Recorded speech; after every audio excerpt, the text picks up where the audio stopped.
Nakatanggap na ng tig-100,000 piso ang apat na Aita Centenarians sa Capas, Tarlac sa ilalim ng Expanded Centenarians Act sa tulong ng National Commission of Senior Citizens. Ayon kay NCSC Chairperson Maria Merceditas Gutierrez, napabilis ang release dahil sa mahigpit na koordinasyon ng LGU at Office of the Senior Citizens Affairs. Nilinaw din ng komisyon, walang disqualification dahil sa edad. Ang pagkaantala ay bunsod lang ng pag-validate sa records at timing ng pondo.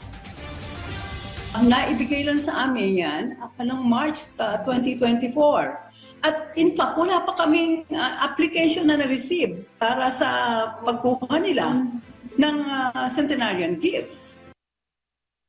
Ang mga gifts na nanggagaling sa amin ay ang 10,000 na makukuha ng mga nakarating ng age 80, 85, 90, 95, 100,000 para sa naka-reach ng 100 years old.